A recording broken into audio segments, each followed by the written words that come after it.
কোনো দেশ হামলা করলেই নিরাপত্তার জবাবে পরমাণু অস্ত্র ব্যবহার করতে পারবে রাশিয়া। নীতিমালা বদলে ডিক্রি জারি করেছে ক্রেমলিন। রুশ ভূখণ্ডে যুক্তরাষ্ট্রের তৈরি মিসাইল নিক্ষেপের পর এমন সিদ্ধান্ত নিলেন রুশ প্রেসিডেন্ট পুতিন। একে দায়িত্ব জ্ঞানহীন পদক্ষেপ হিসেবে দেখছে পশ্চিমা বিশ্ব। অন্যদিকে রাশিয়ার কাছে নতি স্বীকার না করার অঙ্গীকার করেছেন জেলেনস্কি। যুদ্ধের 1000তম দিনে নতুন মোড় নিচ্ছে রুশ ইউক্রেন সংঘাত। ইউক্রেনের জন্য অ্যান্টি পার্সোনেল ল্যান্ড মাইন দিতে সম্মত হয়েছেন মার্কিন প্রেসিডেন্ট জো বাইডেন। বুধবার বার্তা সংস্থা রয়টার্সকে মার্কিন কর্মকর্তারা বলেছেন, ইউক্রেন তার নিজস্ব ভূখণ্ডে ল্যান্ড মাইন ব্যবহার করবে বলে আশা করে যুক্তরাষ্ট্র।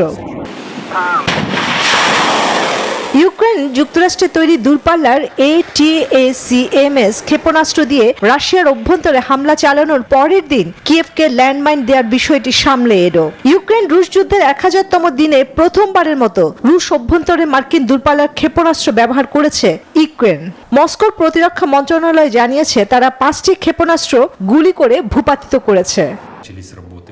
এরপরই নিজেদের পরমাণু অস্ত্র ব্যবহারের অধিকারের কথা উল্লেখ করে নতুন ডিক্রিতে সই করেছেন রুশ প্রেসিডেন্ট ভ্লাদিমির পুতিন। সেখানে বলা হয়, পারমাণবিক শক্তিধর কোনো দেশের সমর্থন নিয়ে রাশিয়া বা বেলারুশে ক্ষেপণাস্ত্র হামলা চালানো হলে পাল্টা জবাবে পারমাণবিক অস্ত্র ব্যবহার করতে পারবে মস্কো।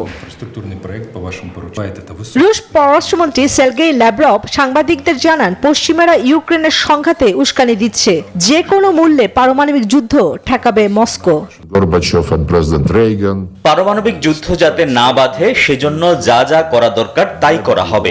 পারমাণবিক অস্ত্রই একমাত্র উপায় যা দিয়ে পারমাণবিক যুদ্ধ ঠেকানো যায়। এদিকে রাশিয়ার এই ধরনের পদক্ষেপ দায়িত্ব জ্ঞানহীন বলে মন্তব্য করেছে যুক্তরাষ্ট্র।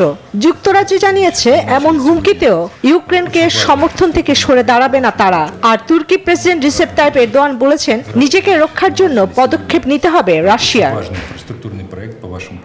চন্দ্রানী চন্দ্রা, নিউজ 24।